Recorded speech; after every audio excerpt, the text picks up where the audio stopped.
Celular no silencioso. Oi. Vamos lá. Olá, sejam bem-vindos a mais um episódio do Dei Valor Finanças, episódio esse de número 7.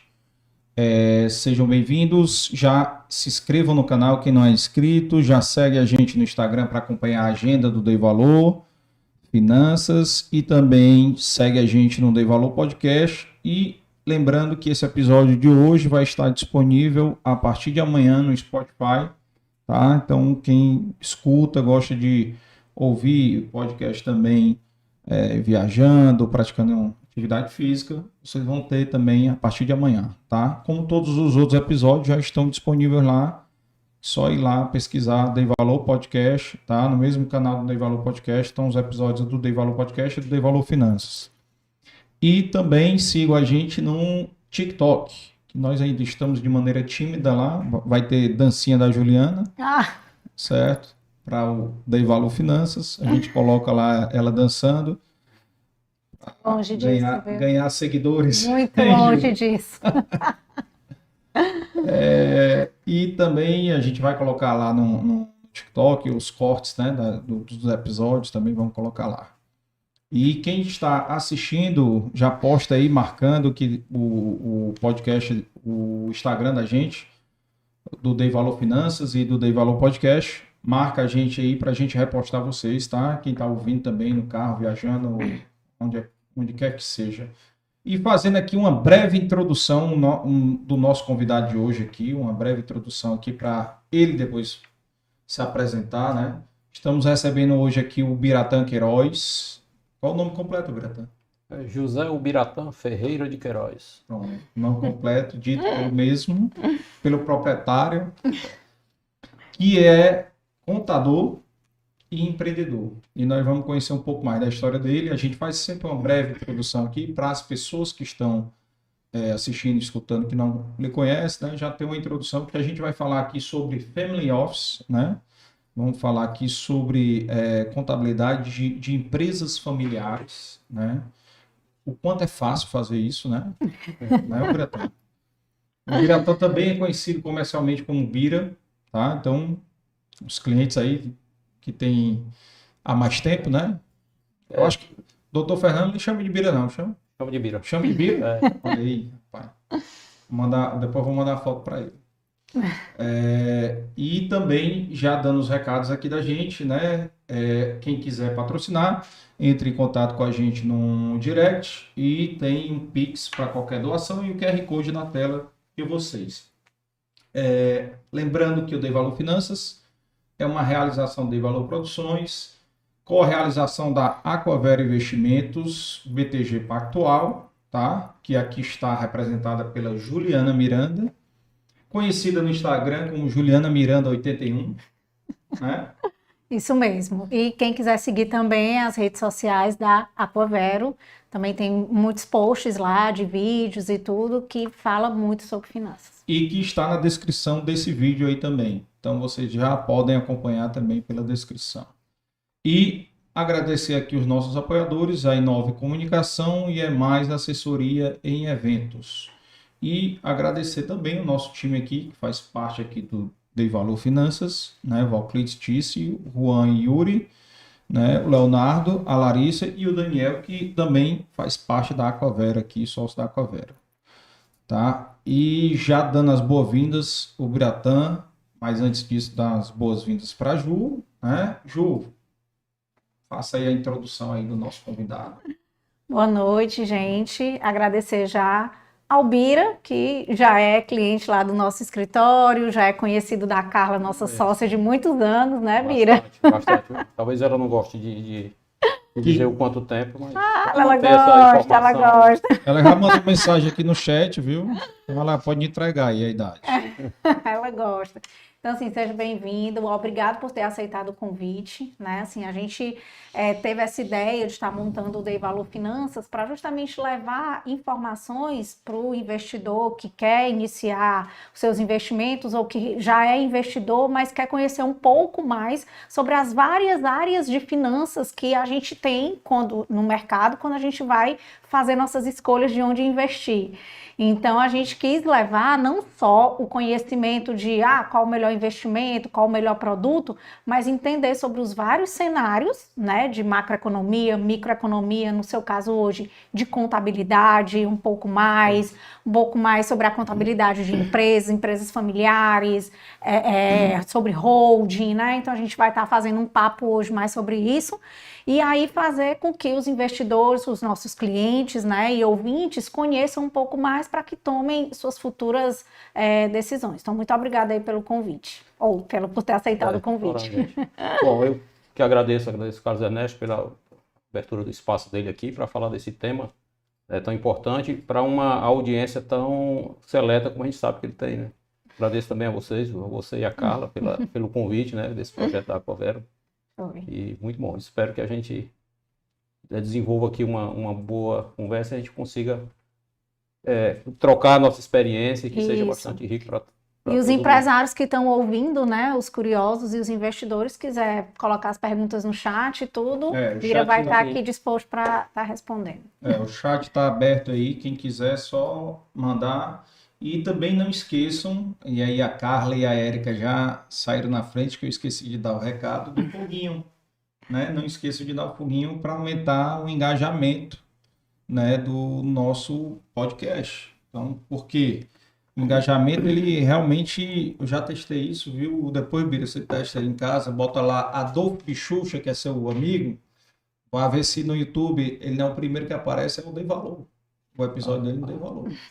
Se você botar, pelo engajamento. Pelo engajamento. Se você botar Ari de Saneto, o Arizinho, primeiro vai ser o Dei Valor. E nós estamos na frente do Endeavor, que tem 51 mil visualizações. Com a gente só tem 2 mil. Então, esse negócio do engajamento realmente faz sentido, né? Eu sou até usuário de algumas redes sociais, mas assim, um usuário meio... Eu não conheço a fundo, então esses detalhes... Essa dica, né? Eu não conhecia até um mês atrás. Eu passei a falar isso há um mês atrás. Então, talvez um pouco antes de começar o Dei Valor Finanças, que eu entendi esse negócio do foguinho, mas... Estamos todos aprendendo. E aqui é um aprendizado constante. Nesse mundo, todo dia as coisas estão acontecendo coisa nova, é muito dinâmico, a rapidez é muito grande. Né? Total. E para a gente começar aqui...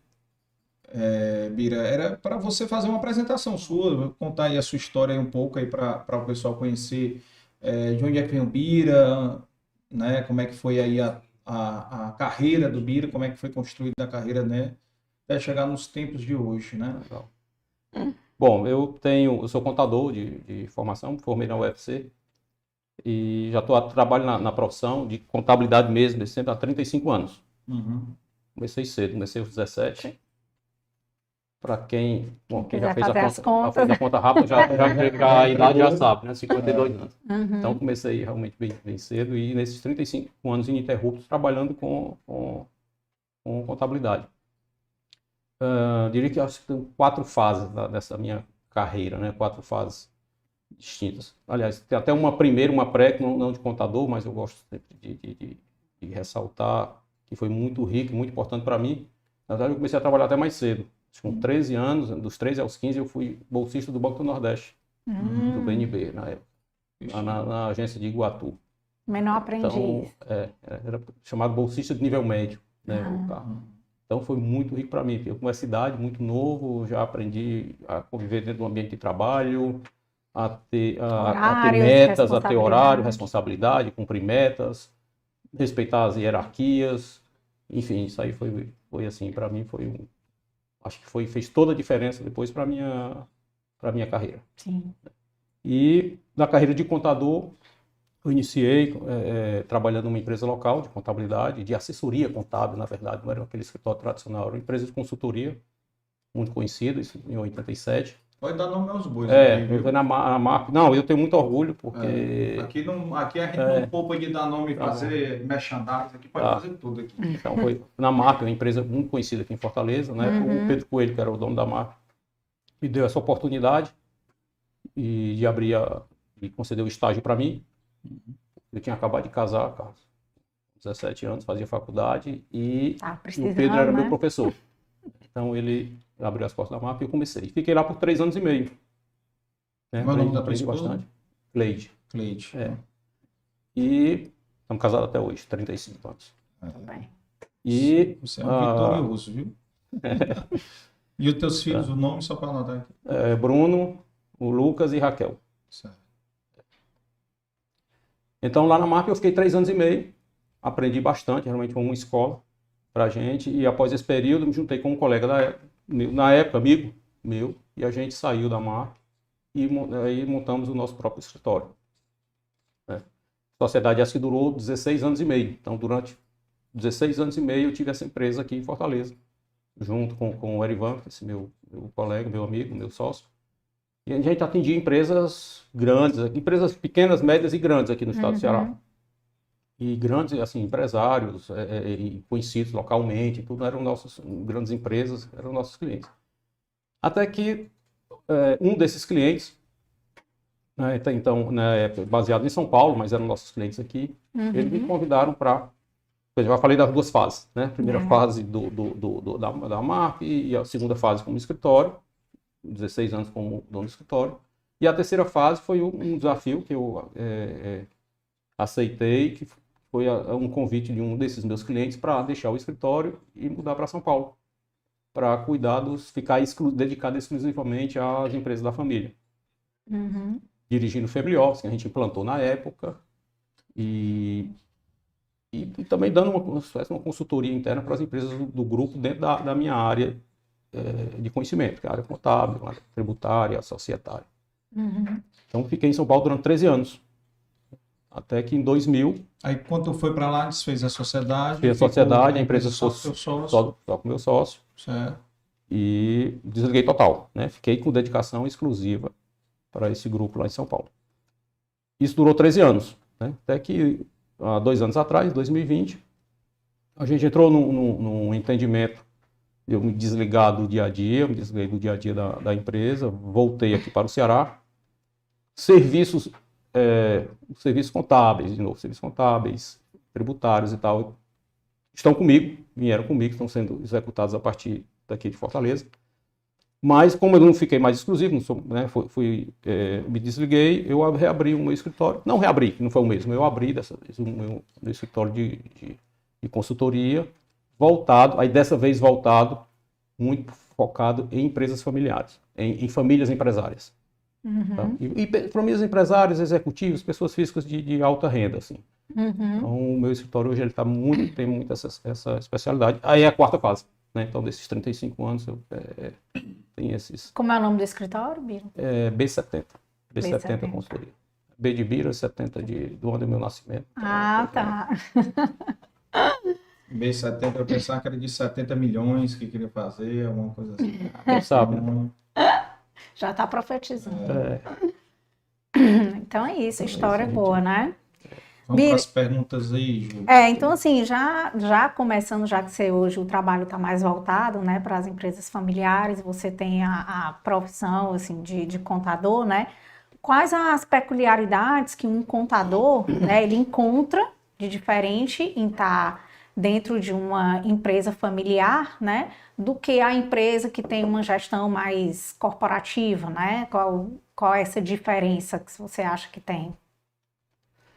Olha, assim, a empresa, por ser familiar, né, não é pelo fato de ser familiar que ela não precisa ter uma governança, uma boa governança implantada, né? Então, mas isso é o mundo ideal. Na prática nem sempre é assim, mas somente para fazer essa introdução, né? Mas nem sempre é assim. Então, a gente é comum encontrar empresas onde mesmo que foram constituídas por membros da família, por irmãos e tal, então elas cresceram e se desenvolveram uma certa informalidade e por diversos motivos não acabaram não implantando as regras, as melhores práticas de gestão. Uhum. Tá? A gente encontra muito isso. Isso pode até funcionar e pode até funcionar durante algum tempo, a depender do tamanho da empresa, enquanto perdurar os mesmos sócios fundadores, que no momento que entra segunda geração, Sim. então já as coisas já passam a não ser tão simples assim, se for uma família numerosa e tudo mais. Uhum. Eu não tenho assim dados, mas eu nem sei dizer assim no mercado hoje de empresas familiares qual a quantidade de empresas que tem um nível de governança mais aprimorado e outros não. Mas o fato é que esse tipo de empresa com muitos donos, muita gente mandando, eu sei que acontece muito. O que não é, de novo, acho que não chega a ser pode não ser um problema. Né, profissional. E às vezes interessante que às vezes esse sistema mais assim informal, se puder assim dizer, às vezes eles até têm uma certa vantagem porque você consegue, o processo decisório acaba sendo mais ágil, mais rápido, tal. Tem uma dinâmica, às vezes tem uma dinâmica melhor. Tem prós e tem contras. Né? Agora, assim, do lado profissional, né, do lado assim como a executivo profissional, do meu ponto de vista, acho que a empresa com uma regra de governança mais forte, mais rígida, é melhor. Certo? É melhor. Eu prefiro trabalhar num ambiente desse, onde os papéis estão definidos, né? são mais claros, onde a meritocracia prevalece. Né? Então, eu prefiro. Você que é um outro profissional prefira aquela questão do trabalhar porque eu conheço, sou amigo da família, sou amigo do dono, né? Sim, Sabe, mas E aqui pode no ter nosso algumas Nordeste vantagens. a gente tem muito isso, né? mas- Ainda famílias, empresas, né, que surgiram assim compostas bem familiares, né, e que até já se tornaram grandes e tudo, mas ainda continuam assim em ambientes familiares, sem uma governança definida, né, mas que estão tendo até que implantar isso, né? Algumas já até abriram capital, foram para a bolsa e tudo, e Acho que o isso próprio exige crescimento ele faz com que você acabe tendo que mudar e tendo que aprimorar os modelos de gestão. Tá certo? E não tem uma regra mágica, né? Porque eu conheço vários e vários são regras diferentes, né? Cada um, por exemplo, de só ir um herdeiro para dentro do negócio, ou até mesmo de optar de não ir nenhum, né? Ficar só profissionalizada e ficar no conselho, né? Tem Tem de tudo, né? tem de tudo um pouco. E a gente viu agora um exemplo bem, digamos, recente aqui, acho que foi 2 anos, foi o Grupo Edson Queiroz, né? Que a família toda saiu, né? O que eu soube assim, eu não conheço, mas Ficou eu acho que até o presidente do grupo agora é um executivo, né? Isso. Então, Eu acho que os membros da terceira geração me parece que estão somente no no conselho. conselho, exatamente. Foram tudo pro conselho. Então, assim, é um exemplo que a gente achava que a terceira geração ia assumir, né? E meio que eles inverteram a lógica aí, né? Às vezes tem uma combinação de fatores, quer dizer, às vezes a própria família decide por esse modelo, Sim. e outras vezes pode ser que dentro da geração seguinte não encontre alguém que tenha se capacitado para tal ou que tenha interesse para tal. Então, esse modelo pode vir de uma decisão da família ou da falta de alguém que possa assumir, seja pela capacitação da pessoa, seja por próprio querer mesmo. Às vezes as pessoas estão, a segunda geração, estão envolvidas em outros projetos, em carreira solo em alguma coisa, ou foram morar no exterior carreira, e né? por lá ficaram. Outra carreira total. E se contentam, digamos assim, às vezes com um papel de acionista ou de herdeiro e tal, que também não deixa de ser. E não tem um tempo certo, né, para isso, um momento certo para se definir isso, né, Mira? Pode ser uma empresa que começou pequena, mas ela já quer começar com esses papéis definidos, ela já quer começar aí com uma governança já pronta, né? Uma empresa pequena, não tem? Já pode nascer dessa Isso. forma, né? Já pode nascer dessa forma. Isso aí pode ser startado em algum momento, né? Então, o crescimento da empresa, às vezes, exige que você se organize melhor. Às vezes, o mercado acaba lhe impondo isso também, certo? O mercado, sejam credores ou parceiros estratégicos que você Tem, acaba lhe impondo que você se organize de uma forma diferente, né? As gerações seguintes também, elas têm uma importância, uma influência muito forte nessas melhorias dos processos de gestão. Né? E, às vezes, até uma empresa melhor gerida, ela é mais comprável, digamos assim. Ela desperta, ela pode ser se você tiver um modelo de governança forte e com as melhores práticas, você se torna até mais atraente para adquirentes, para sócios estratégicos ou mesmo para você ser vendido. Sim. De mais valor, né? Tanto que no momento que se vai abrir capital, né? Hoje o mercado de capitais está bem aquecido, principalmente em algumas empresas aqui do Nordeste. Eu falo não só abertura de capital no sentido de IPO, mas também emissão de debêntures, CRA, CRI, né? Que os bancos de investimento vão se exigir aí um certo nível de governança, né? Para estar fazendo essas emissões, né? Para estar gerindo, né? Isso aí. E assim, além do conhecimento técnico, que eu sei que é mais a sua prioridade, né? O seu conhecimento, mas que outras habilidades você acredita que o profissional que trabalha, né, com isso tem que ter para atuar com essas empresas familiares, né? Assim, além do técnico, né? O que é que se precisa ter, além de conhecimento técnico, o que é que se precisa ter para atuar dentro dessas empresas familiares? Assim, né? Ela é bem interessante, porque o conhecimento técnico, logicamente, que ele é inerente, né, ao posto que você está ocupando. E outras habilidades fora desse ambiente, eu diria que tipo assim, você tem que saber que cada membro, isso é bastante interessante, cada membro da família, ele tem aquele seu jeitão, digamos assim. Pensa de um jeito. Pensa de um jeito, tem uma forma diferente de trabalhar. E você, como executivo que trabalha nesse ambiente, com vários membros da família, você tem que entender e se adaptar, né? Afinal são donos. Então, isso aí é essa habilidade de entender, de compreender e se adaptar, eu vejo como algo assim, bem essencial. Logicamente que tem empresas, mesmo familiares, que quando possuem uma governança, uma boa governança implantada, você como executivo dentro da empresa, você acaba se reportando a um diretor, ou ao CEO, ou ao presidente, certo? Que pode ser acionista ou não. Né? Mas, por outro lado, outras empresas que não têm essa governança implantada, ou as mais bem organizadas, digamos assim, que tem um family office, seja no family office, seja numa empresa que não tem um processo de governança, você acaba se reportando para vários donos, para vários sócios ao mesmo tempo. Então, vários sócios ao mesmo tempo e cada um com o seu jeitão. Então, essa habilidade de saber, de entender esse ambiente é importante.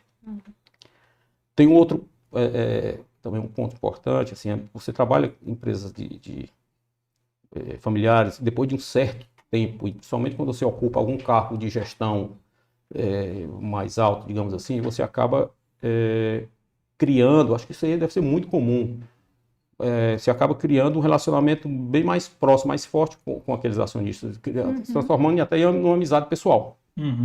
Né? Chega a frequentar a casa da família e tudo mais. Aí vem um desafio que você precisa estar muito vigilante em relação a isso, né? Que é o popular não misturar as coisas.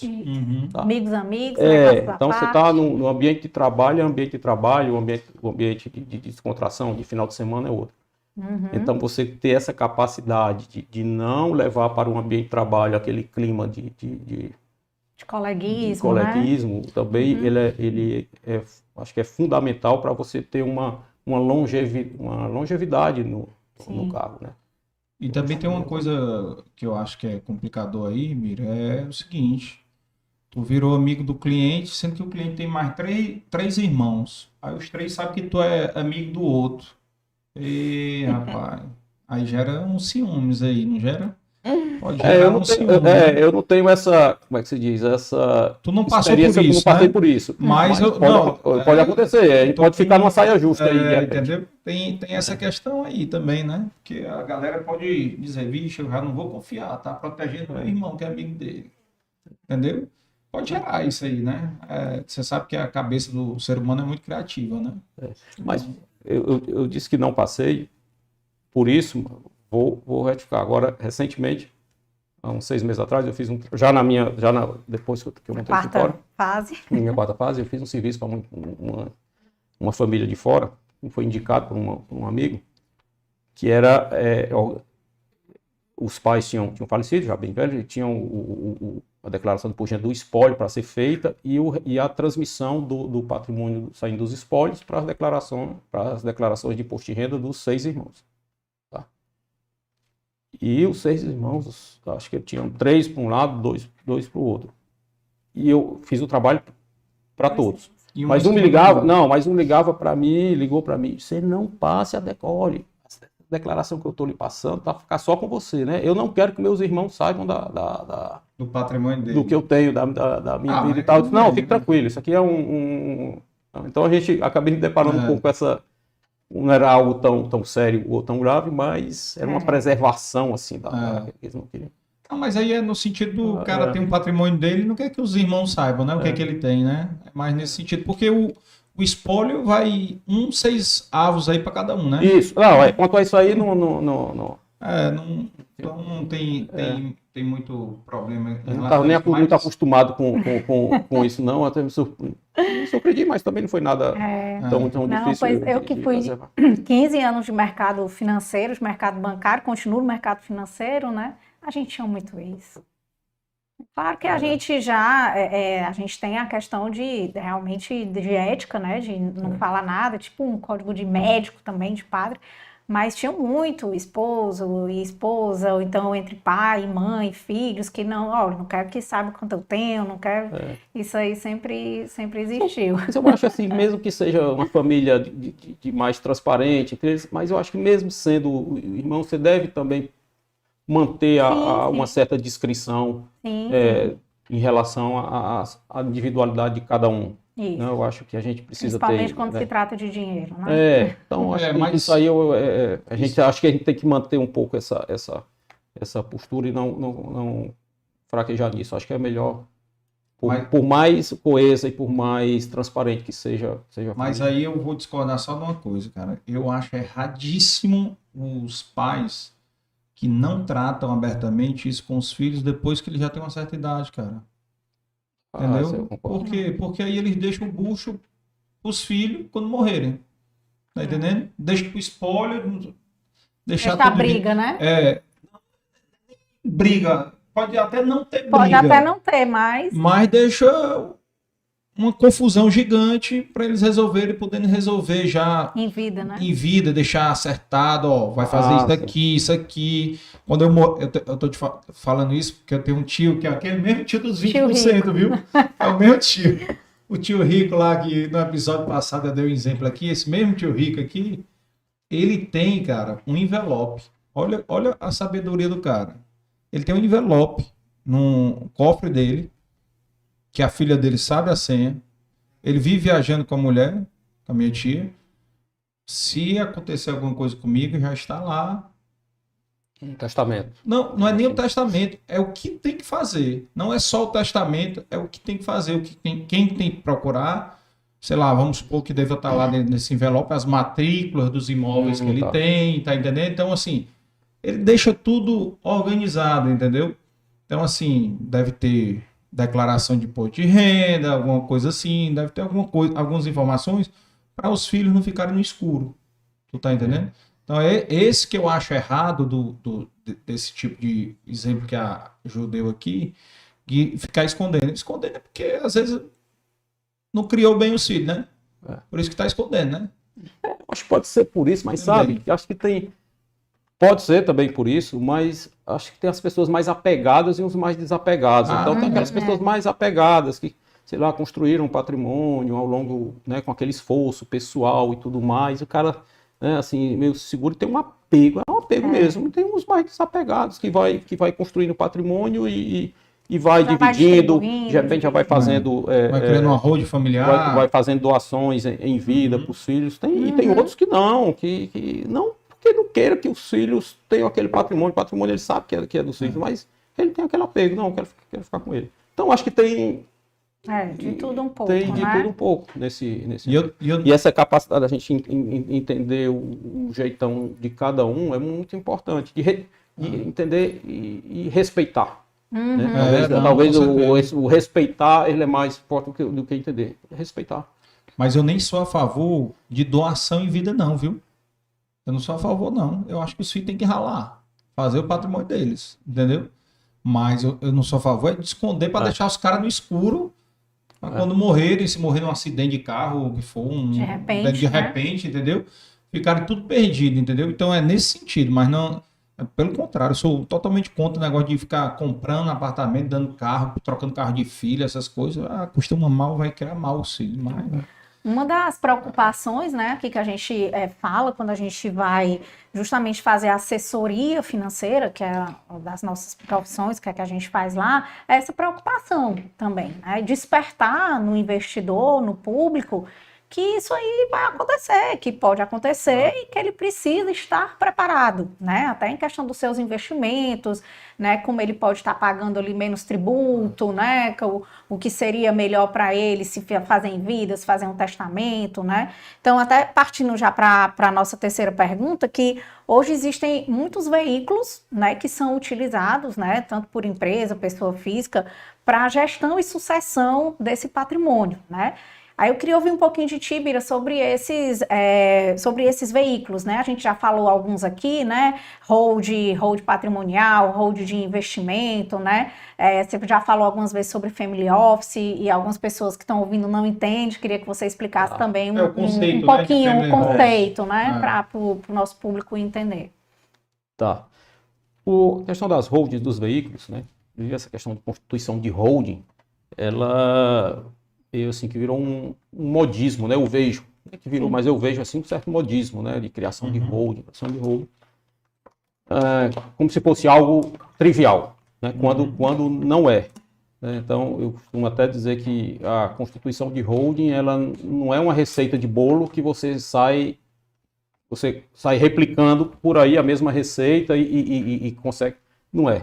Então, assim, ela precisa, realmente são instrumentos, seja holding de investimento, que a gente chama, seja holding patrimonial, seja uma empresa, um veículo de investimento no exterior, eles são instrumentos que podem trazer uma série de benefícios para o detentor do patrimônio, para a família detentor do patrimônio, de natureza, seja para a própria gestão do dia a dia, seja por questões tributárias, por eficiência tributária, seja por facilidade para o processo sucessório, pode trazer uma série de benefícios, né?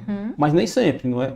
Então, tem alguns fatores que vão dizer para você se é conveniente ou não se constituir uma holding. Né? Por exemplo, tamanho do patrimônio, diversificação do patrimônio, quantidade de sócios, quantidade de membros da família, quantidade de membros da segunda geração. Então, esses fatores, assim, eles precisam ser analisados de uma forma combinada. Possível eficiência tributária também.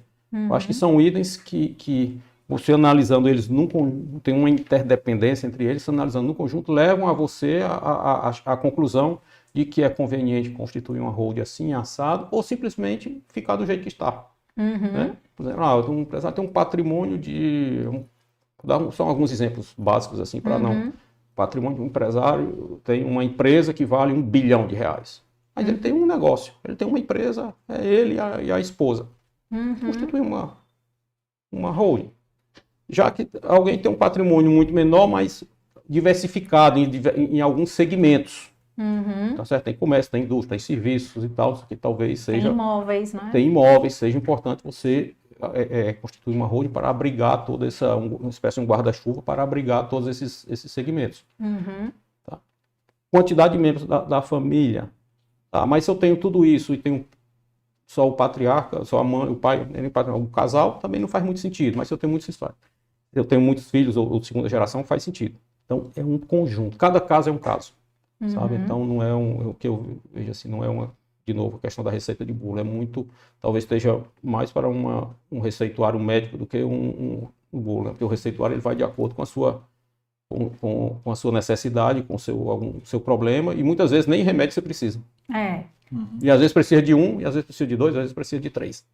Tá? Mas realmente as holdings,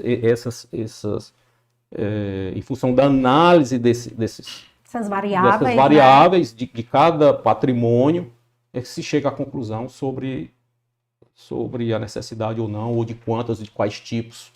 E para quem você está precisa. se questionando aqui o que é uma holding, assim, Uma holding, é uma empresa a holding de investimentos, é uma empresa que abriga vários segmentos, várias outras empresas embaixo dela. É uma consolidadora de negócios. Então, o empresário tem um comércio, uma indústria, uma empresa de energia solar, por exemplo. O que é recomendável? Ele tem uma holding onde essa empresa controla tudo isso, ela consolida os resultados de tudo isso, ela facilita o processo às vezes, de sucessão, porque se você tem N negócios, N empresas, e o empresário ele tem o patriarca, né, o detentor do patrimônio, ele vai ter 10 empresas dentro do seu patrimônio. Quando você coloca isso dentro de uma holding, a sua sucessão vai ser a sucessão de um bem, que são as ações ou as cotas da holding, não X ações dessa empresa A, dessa empresa B, dessa empresa C. Às vezes, para a própria gestão, para a própria governança, você tem outro sócio da família ou não nesses negócios. Você colocar numa holding, você cria aquelas regras, acordos de acionistas e tudo mais dentro daquele ambiente da holding, que isso aí vai ditar a forma de administrar todos aqueles seus negócios.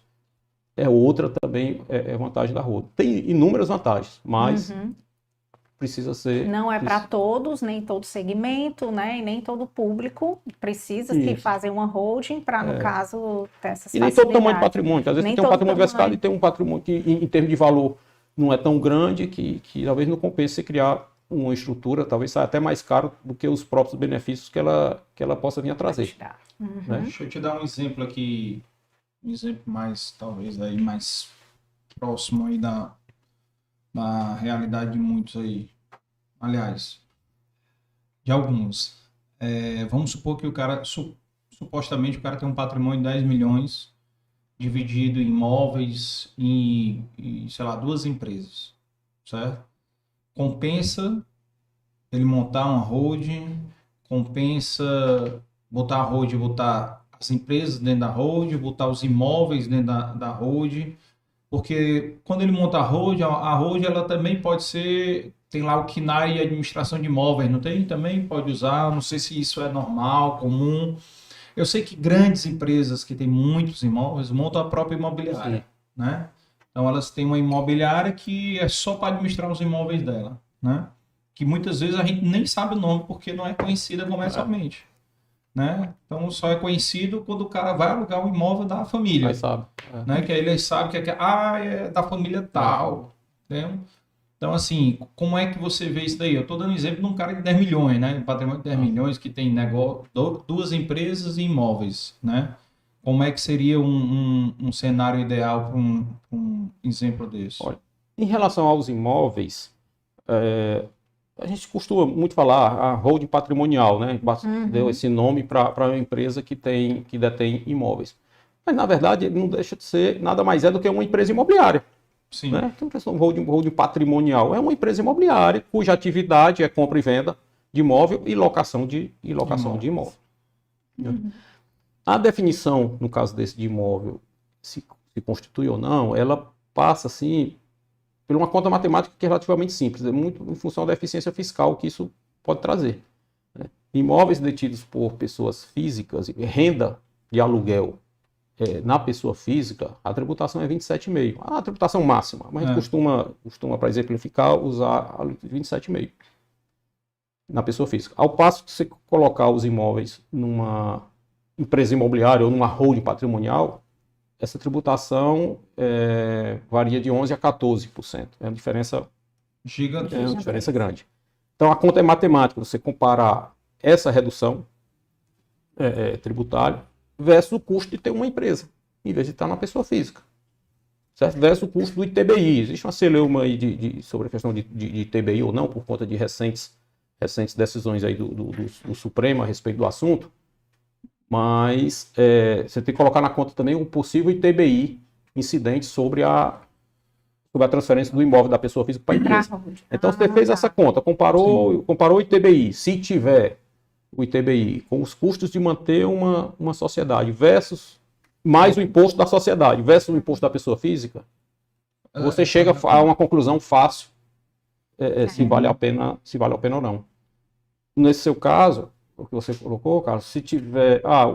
e ele ter outras empresas e colocar na holding, aí é um caso para ser estudado. São vários negócios? Não, é um negócio só. Talvez não seja o caso. O cara ter 2 negócios. Sabe?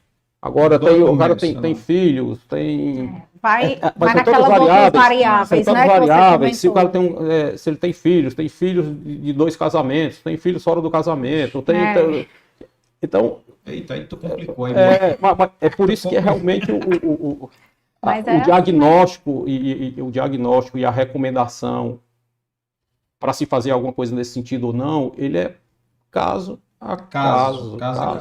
Entendi.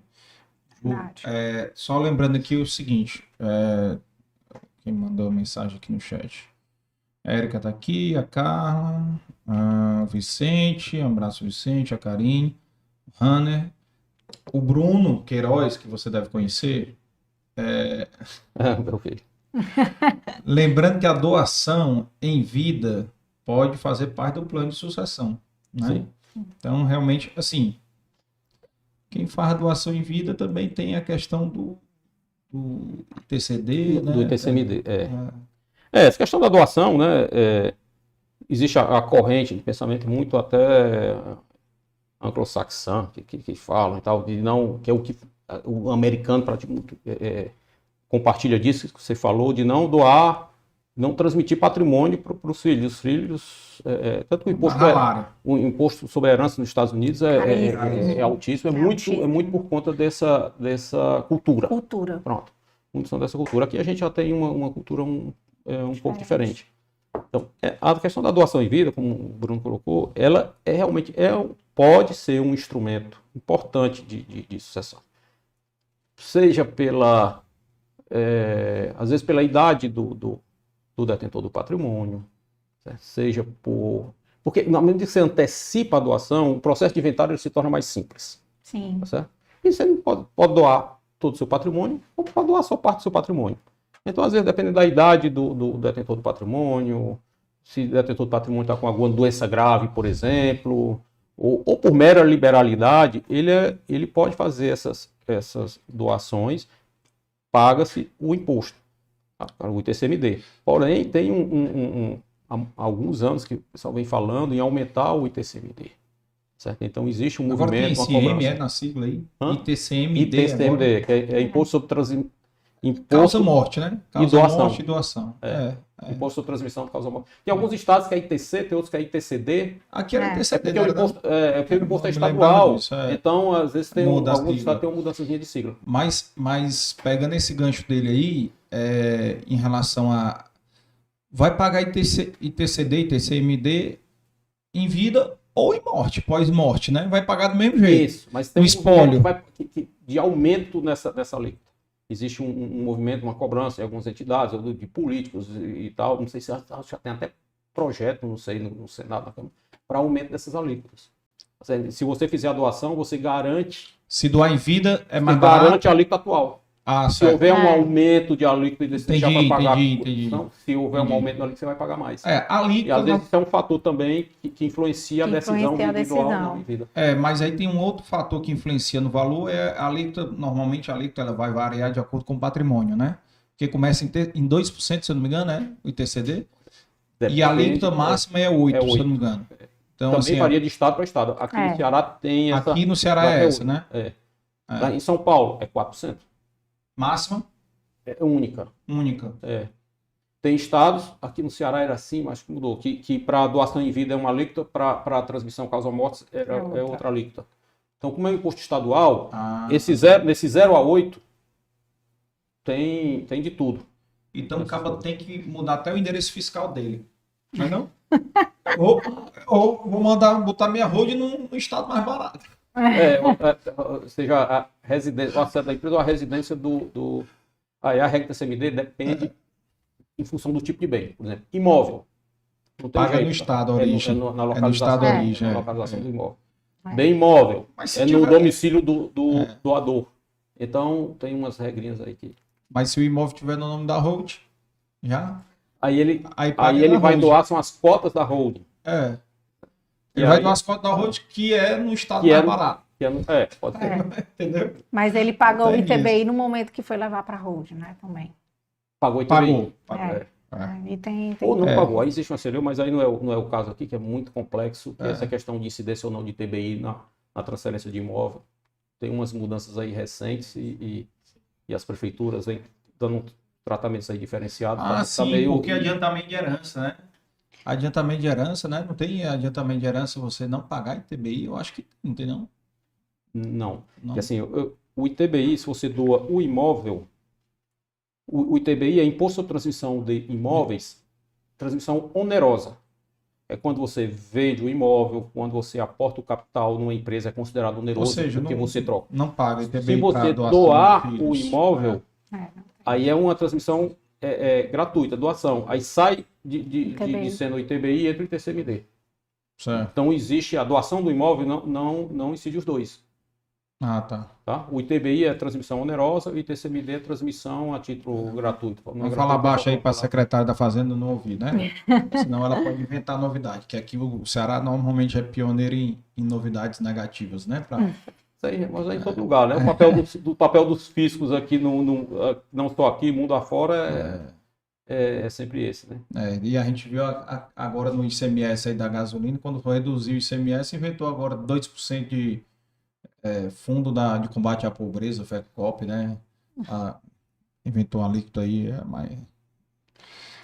questões políticas. Vai, Ju, a Não, tua mas pergunta aí. assim, só aproveitando isso aqui, que a gente está falando muito de grandes patrimônios, né? Seja de empresas, pessoas físicas, de grandes patrimônios. Mas existe o investidor, o pequeno investidor, né? Que ele também pode pensar em alguma forma de fazer a sua sucessão patrimonial, e existe hoje até alguns investimentos de que ele pode, principalmente aqui que a gente ainda não tem no estado do Ceará, por exemplo, quem aplica em previdência, Sim. né, você já pode deixar ali os seus beneficiários legais, né, que no momento da sua falta, esse recurso vai como uma abertura de sinistro, né, e ele recebe em 30 dias distribuído sem pagar o imposto de bem-herança.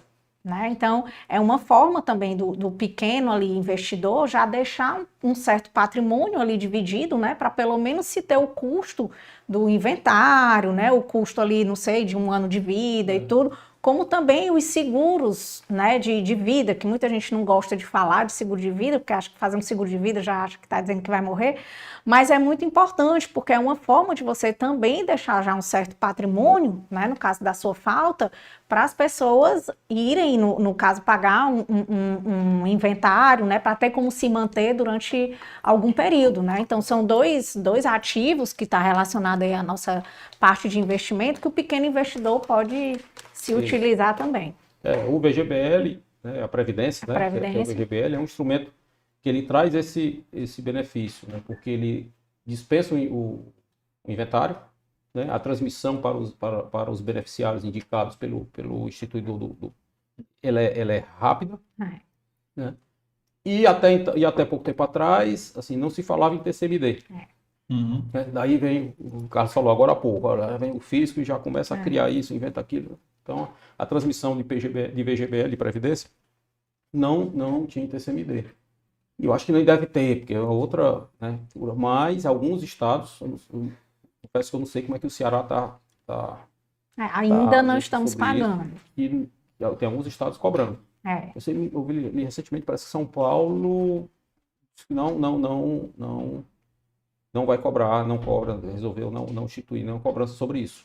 Tá? Mas era um instrumento como você falou, às vezes, para o pequeno ou médio é um instrumento interessante. Para o grande investidor, ele já tem toda uma estruturas mais robustas e tal, talvez não possa, em alguns casos pode não valer a pena. Mas para o pequeno, né? Mas para quem faz seguro de vida, o ideal é não comunicar a família, né? Que fez. Porque senão você pode valer mais morto que vivo. Faça, fique para você, deixa uma surpresa para quando você morrer, né? Coloca Dentro do Tá dentro do envelope lá envelope. do cofre. Tá dentro do envelope lá do... Lá do cofre. Lacrado, né? É. Então, assim, nesses 35 anos que você já está atuando, Bira, assim, você acha que teve vários avanços aí na questão de gestão, na questão desse segmento que você atua, de pequenas empresas, de empresas familiares? O que é que você viu aí de mudança nesses 35 anos? Não, teve bastante. Acho, acho que comentei aqui agora há pouco, mas só repetindo, acho que os avanços, alguns é assim, por vontade, por espontaneidade do próprio gestor em querer melhorar seus processos de gestão e tudo mais, mas algumas mudanças ela vêm por imposição. Tá? Como eu falei, de imposição do mercado, imposição de um sócio estratégico, por influência da geração seguinte, para despertar interesse de algum adquirente. Eu não tenho dados para isso, mas eu imagino que muitas empresas elas não são compráveis, esse termo compráveis, justamente por não possuir um modelo de gestão com as melhores práticas. Uhum. Então, você tem um negócio super atrativo e tal, mas o processo de gestão ele acaba não sendo Não tem um valor de mercado, né? Então, eu acredito que muitos negócios talvez não vão à frente por conta justamente da gestão não adotar as melhores práticas de governança e outras coisas mais. Mas sem dúvida que por esse fator acho que isso aí avançou muito. Uma coisinha que a gente não falou, né, que eu perguntei, mas a gente não desenvolveu, a questão do family office, né? Realmente, você falou conceito. O conceito aí de family office que a gente já citou aqui algumas vezes, mas para o público que está assistindo saber. O family office é um escritório de família, né? O que é que as melhores práticas, aí voltando à questão das melhores práticas de governança, elas mandam que os acionistas, eles se separem, quer dizer, não misturem com as empresas operacionais, não sobrecarreguem as empresas operacionais com atividades relativas ao sócio, ao seu ambiente societário, as pessoas físicas ou a sua holding patrimonial. Acontece muitas vezes, a empresa vai crescendo e aqueles serviços, desde o serviço contábil, a folha de pagamento dos domésticos e tal, acabam ficando dentro das empresas operacionais. Eu acho que no começo, Gestão de patrimônio, isso é né, até natural, porque você começa realmente pequeno, mas depois de um certo tamanho, as melhores práticas pedem para você segregar isso. E o Family Office nada mais é que um escritório que cuida dessas questões. Certo? E a empresa também, quando ela vai crescendo, ela começa a profissionalizar mais, né? Contratar executivos. Aí você imagina ter um executivo de uma empresa que é cobrado por resultado e que ganha sobre o resultado, ele ter sua equipe, seus custos onerados, porque lá está um motorista da família, porque a contabilidade das empresas da família estão feitas pela equipe dele lá. Ou despesa de uma aeronave. Isso. Então, o executivo também é bom, porque ele é cobrado por resultado e fica onerado com isso. Então, a partir de um determinado tamanho, tá certo? O recomendável é que se segregue esses tipos de atividade das empresas operacionais e se constitui o Family Office, que nada mais é do que o escritório de família para cuidar dessas coisas. Serviços financeiros, serviços contábeis, controle de frota, folha de pagamento de domésticos, tributário, né? Tributário, pagamento de impostos, né? Investimentos financeiros também, tudo, né? Tudo isso seja segregado numa estrutura à parte, com equipe independente e tudo mais. Então, você até já respondeu aqui uma das próximas perguntas, que é do ponto de vista de compliance, né? O que é que deve ser feito, né? Para justamente o compliance é isso, é segregar, né? Separar, né? Para que não tenha essa mistura, né? Das empresas com as... O velho pessoa física e pessoa jurídica. Então, o cuidado que você já falou foi esse aí. É simples, é separar as coisas, né? Ainda falando sobre o Family Office, assim, o Family Office ele pode abrigar uma gama imensa de serviços. Agora, o mais comum hoje, assim como se fala em Family Office no mercado, é gerir os ativos líquidos, os ativos financeiros. Sim, às vezes a gente está mais acostumado a ver, foi aberto um Family Office tal. Muitas vezes ele só cuida da gestão, do aconselhamento dos recursos financeiros. Isso acaba sendo, acho que o mais comum, o mais praticado. Tá? Mas ele pode plugar todas essas outras atividades, vai depender da família, do desejo da família, se quer ou não Sim. plugar esse serviço no Family Office. Mas ele é muito mais conhecido hoje em dia apenas Por gerir os por gerir investimentos, financeiros. né? Mas ele é um instrumento que pode ser usado amplamente para diversas outras atividades. Porque dependendo do tamanho, como a gente até já falou em outros episódios aqui, né? Por exemplo, se é interessante a formação de um fundo exclusivo, né? Se é interessante, no caso, aquela pessoa ter ou não uma previdência, né? Para já deixar ali um certo patrimônio para os filhos, né? Que tire rapidamente, ou ter um seguro de vida. Então, geralmente é isso que é mais analisado hoje na parte do Family Office, né? Mas uma outra linguagem que também a gente fala muito e que está nesse sentido é blindagem patrimonial. Então, assim, hoje se escuta, né, muito falar disso, de blindagem patrimonial e, assim, o que seria para você isso hoje, né, levando no dia a dia, né, o que seria a blindagem patrimonial?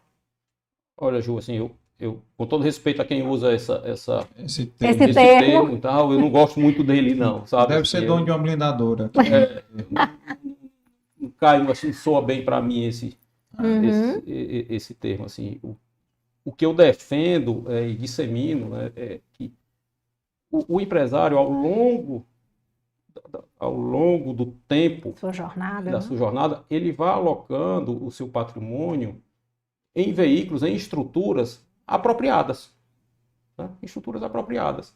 Isso é um movimento feito naturalmente ao longo do tempo. Por exemplo, o empresário tem uma indústria plástica, uma indústria de embalagens plásticas. Começou com esse negócio. Ao longo do tempo, ele foi comprando imóveis, e gosta muito de imóveis, foi comprando imóveis, fazendo uma carteira de imóveis de renda. O que é que ele deve fazer? Não inclua na empresa, na indústria, essa atividade de imóveis de renda. Você abra uma empresa específica para gerir esses imóveis de renda. Um imobiliário diferente da indústria. Além de você não inserir uma atividade estranha à indústria dentro de uma mesma empresa, você ainda pode ter eficiência fiscal. Outro exemplo, a indústria plástica acumulou um caixa, ela precisa de X para capital de giro e está com 3X no banco. Então, esse excedente de caixa, ele distribua como dividendos para seus sócios, inclusive aplicar investir na pessoa física, a tributação é muito menor do que aplicar na pessoa jurídica. E posso dar outro exemplo, a indústria resolveu investir em energia solar. A indústria plástica crescendo, usando energia solar. Resolveu montar um parque de energia solar. Ela não vai distribua esses recursos para o investimento de energia solar para os sócios, e os sócios constituam uma empresa própria de energia solar. Então, o que eu defendo é isso, que o patrimônio eles sejam alocados ao longo do tempo nas estruturas adequadas. Assim, são movimentos naturais, absolutamente legítimos, e o seu patrimônio ele fica organizado e distribuído de acordo com as particularidades e peculiaridades de cada segmento. Esse aqui é o que assim, eu defendo, coisas naturais e legítimas e tal. Porque a partir do momento que faz isso, né, deixa tudo organizado, não é o nome em blindagem, mas assim, você dá uma maior eficiência, né, ali aos seus negócios, no sentido, por exemplo, da tributação, né, de segregar, né, algumas áreas, né, por exemplo, uma empresa que você falou de plástico, tem lá um CEO, uma coisa que ele não entende nada de imóvel, né, não tem nada dessa outra parte, por exemplo, né, então como é que ele vai conseguir tomar conta, tomar decisões de duas coisas totalmente diferentes, né? Então, seria nesse sentido, a gente está falando Você se organiza de tal forma, você não precisa recorrer à blindagem. Porque você construiu o seu patrimônio usando as ferramentas e as estruturas e os veículos adequados para cada situação. Fora todos esses, assim, que a gente já comentou, hold, family office, separar, segregar e tudo, você vê algum outros veículos ou ferramenta que pode se utilizar para facilitar esses aspectos da empresa familiar, do ponto de vista tributário, fiscal? Se recorda de algum outro veículo, alguma outra coisa que possa ser usado? No sucessório também? Fora esses que nós falamos. Uma coisa que a gente falou aqui, falou um pouco sobre doação e falou um pouco sobre testamento muito rápido, né? Eu tenho, assim, na parte sucessória e até mesmo tributária, como a questão do IDCMD. A parte de doação em vida é um instrumento muito interessante, que muitos empresários não gostam, aqueles mais apegados, né? Como a gente falou. Estilo Patinhas. Mas é um instrumento bem interessante. A parte do testamento em termos sucessório, ela também é interessante, porque até você facilita na sucessão o acordo, a discussão no bom sentido, entre os herdeiros, porque o detentor do patrimônio ele já deixa o desejo dele escrito, né? Tá certo? Então, que o testador ele pode deixar, eu quero X% dos meus bens, da parte disponível do meu patrimônio, fique para A, B ou C. Mas ele pode também determinar que bens específicos sejam direcionados para um filho A, um filho B, um filho C, de acordo com a aptidão de cada um. Há um filho que gosta mais da empresa, ele deixa X ações da empresa. Compensa o outro deixando os imóveis, porque o cara é mais apegado a imóveis. O outro gosta muito de dinheiro, mercado financeiro, deixa o dinheiro. Então, o testamento, ele permite que você faça essa... E outros desejos que tem no testamento, o tutor de menores, ele pode também testar. Então, dentro do testamento, você pode também expor outros desejos que você tem, não exclusivamente a divisão da parte disponível do seu patrimônio. Uma outra coisa que até perguntam muito, assim, lá com a gente, até na assessoria, não sei se você vai ter o conhecimento para falar, mas sobre offshore, mandar dinheiro lá para fora, ter uma conta lá fora, né? Assim, tem alguma vantagem em termos também tributário, né? Para a gente mandar esse recurso, de repente faleceu na falta para trazer esse recurso de volta, para repatriar esse patrimônio. Você tem como falar um pouquinho para a gente também sobre isso? Só sobre, aliás, acrescentando na pergunta dela, independente se é só sobre dinheiro, pode ser patrimônio mesmo, imóvel também, empresas que tenham em outro país, né? Também. Como é que acontece essa repatriação, se for o caso, né? Porque... Não, assim, essa questão de investimento no exterior, né, já foi hoje está muito mais acessível. Muito mais acessível. Está muito mais fácil, tem mais instituições trabalhando, já foi um pouco desmistificado também essa questão. E o uso de empresas no exterior para ser o veículo de investimento, né? Em vez de você ter a opção, eu, pessoa física, eu posso investir direto no exterior, abrir minha conta num banco americano, que é o mais comum, é o destino. Então, eu vou até falar um pouco sobre a questão de hold, olhando para os Estados Unidos, porque é o destino mais, a praça mais comum, mais procurada. Você pode fazer pela pessoa física, né? Mas aí tem duas questões. No final, o que vai influenciar muito é o valor envolvido. Sim. Né? Se você investir pela pessoa física, tem dois impactos aí tributários importantes a ser considerado. Primeiro, o tributário no Brasil.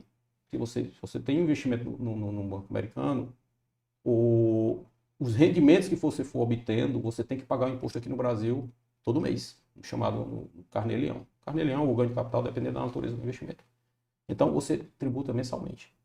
Tá? Tem um mínimo para isso? Não, teria qualquer valor. Não, ele vai para aquela tabela progressiva a partir de R$2.000, R$1.900, você começa a pagar imposto e paga mensalmente.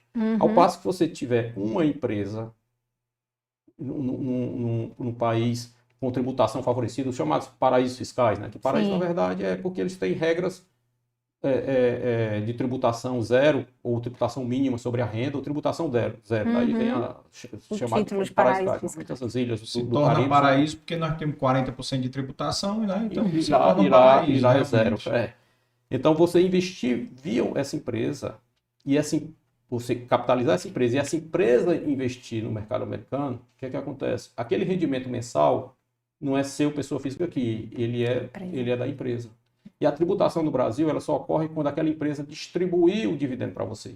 Então, você acaba diferindo, que a gente é um termo técnico que a gente chama, diferindo a tributação para o momento em que essa empresa distribuiu o dividendo para você. Então, você coloca essa empresa no meio. Então, tem essa grande... E se quiser, não distribui, né? Deixa lá o dinheiro. Se for uma poupança de longo prazo, coisa assim, não distribui. Essa regra, ela tentaram agora, acho que 2 anos atrás, derrubar isso, tá certo? Porque outros países desenvolvidos e tal não tem isso, tributa mesmo, independente de você ter um veículo no meio. Mas aqui no Brasil ainda tentaram mudar isso e não passou. Então continua valendo isso, você difere a tributação para o aumento salarial. Tem outra diferença também que aplicar a pessoa física e empresa, já o imposto americano. Lá nos Estados Unidos existe, para não residentes, existe um imposto sobre herança de 40%. Tá? Para residentes tem também, só que para residentes nos Estados Unidos existe uma régua de isenção de 11 milhões de dólares, eu acho, para cima, que tem imposto. Para não residentes, a partir de 60 mil dólares, se não me falha a memória, você já tem um imposto de 40%. Se você investir direto na pessoa física. Se você investir via uma empresa, a empresa é que vai deter aquele investimento nos Estados Unidos. A empresa não morre. Então, eu for o dono aqui. Então, você tem uma empresa no meio que você não fica sujeito, na sua falta aqui no Brasil, você não fica sujeito àquele imposto americano. Tá? Então, esses dois fatores levam, em tese, a vantagem é maior estive em empresa. Agora, depende do valor envolvido. Sim. De novo, porque abrir a emprisa tem custo. A manutenção dessa empresa no exterior, ela tem um custo, ela tem um custo anual, com contabilidade, com um agente externo, com um órgão de registro lá fora. Sim. Então, de novo, é fazer conta. Tá?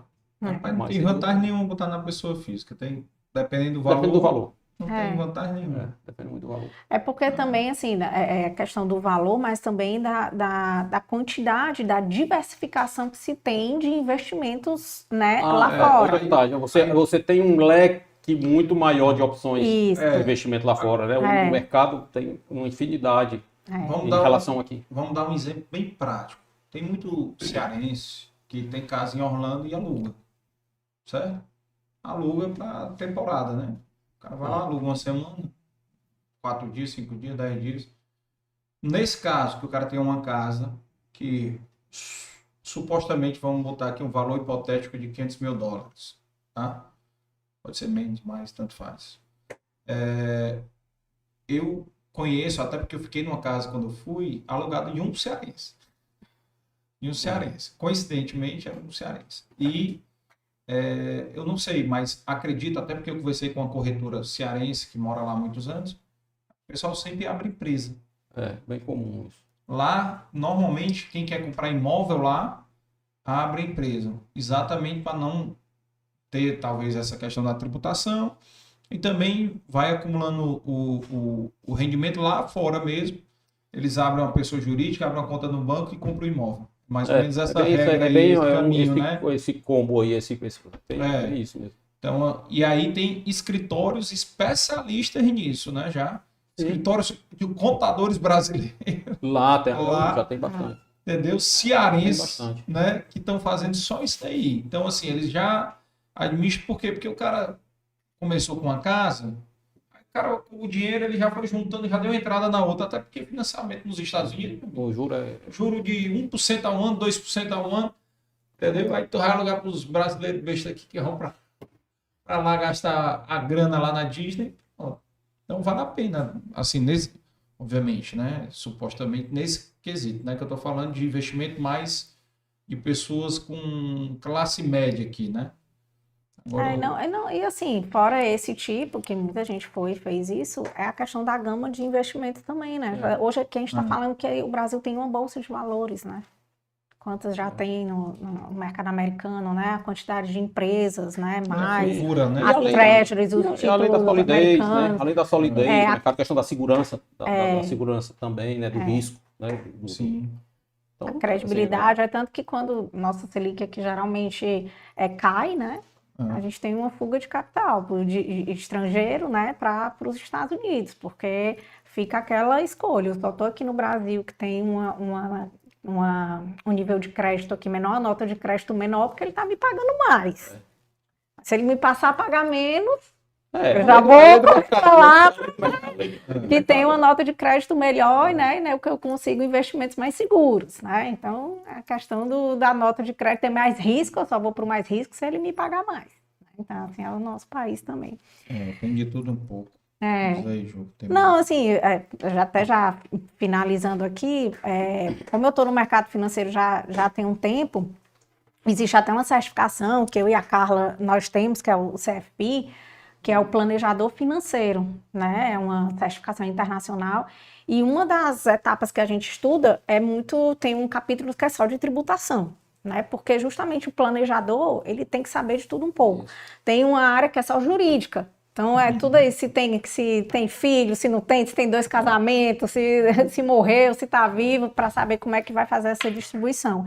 E hoje, assim, pelo teu conhecimento, os clientes que você já tem, assim, você vê esse movimento das instituições financeiras, das corretoras, de terem essa preocupação, né, de 360 graus com o cliente, né, assim, de não só oferecer investimento, mas oferecer investimentos para o perfil, investimentos pensando na sucessão patrimonial daquele cliente, né, na eficiência tributária dele ir para investimentos que ele vai pagar menos impostos, como você falou, dependendo, às vezes na pessoa física distribuir ali os lucros da empresa e passar a ter os investimentos na física, onde ele vai ter alguns como CRA, CRI, debêntures, que ele vai ser isento de imposto de renda, coisa que na pessoa jurídica ele não tem. Então, pelo que a experiência que você tem, dos clientes que você tem, você vê as instituições financeiras preocupadas, né, em estar oferecendo investimentos com essa preocupação, as corretoras, o que é que você tem sentido aí desse mercado? Pelo que eu tenho visto, assim, os financeiros, os bancos, né, assim, eu não vejo essa proximidade ou essa aproximação tão grande com os investidores, não. Sabe, assim, eu gostei do termo aí do 360 graus, né? Então, assim, de olhar para todas essas variáveis, né? Normalmente, o que eu vejo, os bancos indicam produtos bons e tudo, mas às vezes dá até a impressão de que, sei lá, de repente é um produto que está mais na moda, ou produto, ou coisa do tipo. Mas não tem, eu pelo menos, assim, não tem aquela coisa de chegar algum diretor de banco, um gerente de banco e querer olhar para a sua estrutura familiar e tudo mais. Tá? Me parece que esse tipo de serviço que você falou, acho que as corretoras estão fazendo isso, alguns de sentar com o cliente e ter todo um jurídico, um patrimonial, um cara de investimento mesmo, sabe? Então, eu acho que isso aí dá para o cliente um conforto e uma assessoria completa, assim. Eu não vejo. Não sei se os bancos fazem isso, não sei se pelo tamanho ou porque não tem interesse, ou então se fazem isso para altíssimas rendas, grandes patrimônios, pode ser até que tenha, mas do meu conhecimento eu nunca vi, não. Esse tipo de assessoria completa, assim, por parte de banco. O nosso escritório, juntamente já com a área do BTG, a gente tem clientes com um certo target, né? Que nós já fazemos antes uma entrevista, justamente para a gente saber as variáveis, né? As peculiaridades, se é casado, solteiro, quantos filhos, né? Porque isso impacta se tem empresa, né? Se a empresa já tem um sucessor. Se tem filho por fora do casamento. Para a gente, no caso, fazer as recomendações, né? Pensando já em tudo isso, né? E eu vejo que hoje, assim, essa preocupação, ela tem que estar cada vez mais nos investidores, nas empresas, né? Porque a única certeza hoje, no caso da pessoa física que a gente tem, é que a gente vai faltar em algum momento. Né? Essa é a única certeza que a gente tem. O pessoal brinca que muitos caras apegados apegados ao patrimônio, assim. Olha, se eu morrer... Como se eu morrer? Quando eu morrer? Mas tem gente que não, mas se preocupar com isso não, porque se eu morrer... Como assim, se eu morrer, né? Mas não é se, é quando, né? Porque essa é a única certeza que a gente tem, né? E das empresas, né? A gente não tem a certeza, mas a gente sabe que aquela empresa vai evoluir, né? Que aquela empresa vai se ampliar, né? Ou pelo menos é a vontade, né? Então, acho que tem que se colocar esse pensamento, né? Assim, tanto nos pequenos, médios investidores, né? Como também nas empresas familiares, a gente passar a ter essa preocupação e não mais ficar ancorado, assim, não vou ter um seguro de vida, que eu não vou morrer, não vou deixar herança para ninguém, né? Assim, ainda tem muito isso, a gente ainda tem muito essa cultura, né? Não vou fazer testamento, que eu já estou dizendo que eu vou morrer, então, é a certeza que a gente tem, né? Isso daí eu me lembrei daquele jargão, esse teu cliente aí é aquele imorrível. Rapaz, ai, A minha aquela avó, história, né? a mãe da minha mãe, ela ficou indignada, já faleceu, mas ela ficou indignada quando soube que as filhas estavam querendo fazer um plano funerário para ela. Ela não deixou, não. Não, vamos fazer. Ficou indignada. Vocês estão Querendo que eu morra. E hoje é caríssimo, né? É Mas caríssimo morrer, né? plano funerário e seguro de carro e seguro de vida, a gente faz para não usar, né? A gente faz para não usar, mas infelizmente vai usar. E olha como é a questão da cultura, né? Hoje você faz um seguro de carro, né? Que dos patrimônios, a gente pode até dizer ali que é o menor, assim, não, porque uma casa, a gente não tem tanto costume de fazer seguro residencial, né? Mas ali você está protegendo um bem que muitas vezes é maior do que o carro, né? E ninguém se preocupa em fazer o seguro de vida, né? E assim, se você está no carro e tem algum acidente, uma coisa, o carro está protegido, mas a sua vida não Ninguém está, quer morrer, ninguém né? quer morrer. Porque ninguém quer. A cultura, realmente, eu costumo dizer que na Que década acha de 80, 80 a 90, o Highlander, né? Que era imorrível, né? Então, às vezes, isso é Highlander, porque O Highlander, é o famoso Mel único. Gibson, né? Da década de 90. Ele era imorrível, não morria de jeito nenhum. Assim, Bira, cara, assim, foi ótimo aqui o bate-papo aqui. Eu acho que deixou muita pulga atrás da orelha, muita gente que está assistindo aí, que está achando que era imorrível, vai pensar diferente, né? A hora, né? Pode Estraguei aí, estragou aí os planos de muitos tio Patinhas aí que vão assistir aí depois, né? Que acho que vão levar o cofre junto, né? E o cofre vai ficar, né? Mas isso pra gente é uma missão, né, cara? Tem que saber que tem que planejar até a morte, tem que ser É planejado, verdade. entendeu? E faz Até parte a da morte. educação financeira, né? A gente precisa, mesmo que seja uma função complicada, né, de se pensar, de se falar, mas a gente precisa ser até um papo familiar, né, que se precisa ter, né? Tem que tratar de uma forma muito assim técnica e muito profissional, porque você sentar com a família e tal, e de repente você fala até em situações que seja a falta de um filho. Sim. Isso é complicado, você falar com o pai, É. não, vamos fazer isso aqui, que de repente pode, é complicado, mas a gente tem que ter um pouco dessa... O Abílio Diniz agora. Pois é. Né? E Já a pensou? ordem, inverter a ordem natural É. das coisas, putz, acontece, e às vezes, dependendo da família, dependendo do patrimônio, você tem que também pensar um pouco nisso e criar algum mecanismo. É uma conversa difícil, mas ela é Necessária. muitas vezes é necessária. Ele tem os herdeiros dele, né? Tem uns netos dele, então, que vão estar aí, que vão ser administrados pela viúva, né? Por enquanto e tal. Esse exemplo do Abílio tá aí. Aconteceu um dia desse, né? Assim, queria te agradecer demais, queria lhe dar a lembrancinha da gente aqui. Opa. Olha aí, ó. Abra aí uma canequinha para você lembrar A aqui. conversa foi tão boa que a gente não teve tempo. Pois mas como aí, viu? Como um biscoitinho aí. Encerrar aí, A gente vai degustar. Vamos ter umas fotos aí. Olha aí. Leia, qual é a sua frase aí, Bira? Tem uma A do outro lado. frase do outro lado. Acabou o final. Trabalhe duro e em silêncio. Deixe que seu sucesso faça o barulho. Dei o carne. Gostou aí? Bom. Aí tem a logomarca aí de Fortaleza dentro, certo? Para você. Rapaz, não vou nem olhar, porque senão eu dou logo Vai que tem, né? Bira, assim, domingo a gente se encontra. Né? Olha, o que é domingo, jogo? Fortaleza. Ceará. Ah, meu Deus. Então, Bira, também te agradecer mais uma vez por você ter aceitado o convite e que, assim, teria algumas considerações finais, algo que você queria deixar aí para o público que está assistindo a gente, alguma consideração final? Então, também, assim, agradecer, né, todos vocês. Para quem está assistindo, não sei, Carlos, se alguma pergunta que de repente eles possam deixar aí para você, eu tenho o maior prazer e você pode encaminhar para mim alguma dúvida que tenha ficado, alguma coisa que não tenha ficado claro. Certo. Né? Se você receber, não sei como é que você Quem assiste, trabalha, quem está assistindo pode comentar depois no vídeo, Isso, né? Porque o vídeo a gente está ao vivo agora, mas ele depois vai ficar disponível lá na página, no nosso canal. E quem tiver alguma dúvida, comenta lá no vídeo, deixa nos comentários, que aí a gente manda para você, responder. Vou ter o maior prazer em responder, está no meu alcance. Se não tiver, a gente corre atrás. E quem está ouvindo no Spotify também vai lá no YouTube e comenta lá a dúvida que você quer saber, entendeu? E a gente, ou então entre em contato direto com você, né?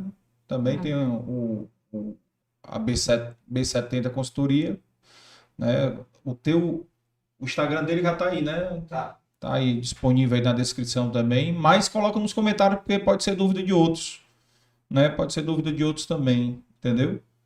E também já tem só fazer o comentário aqui o Bruno, né? O que ele mandou? Comon Washington Soares, grande tio Bira, viu? Quem é? Ao Kumon? Comon É Washington o Felipe. Soares. Hã? Deve ser o Felipe, é o Felipe. É o Felipe, amigo. teu sobrinho? É sobrinho, pô, é amigo, Amigo dos meninos. Ah. Mandar um abraço aqui pro Bruno, pro Bruno que estava aqui no chat, pro Lucas, pra Raquel, né? Mandar um abraço aqui pros seus filhos, né? E pra Obrigado. Cleide, né? Sua esposa também, que está aí na luta aí com você. Há Entendeu? 35 anos. Exato. Olha o chat aí, Juan.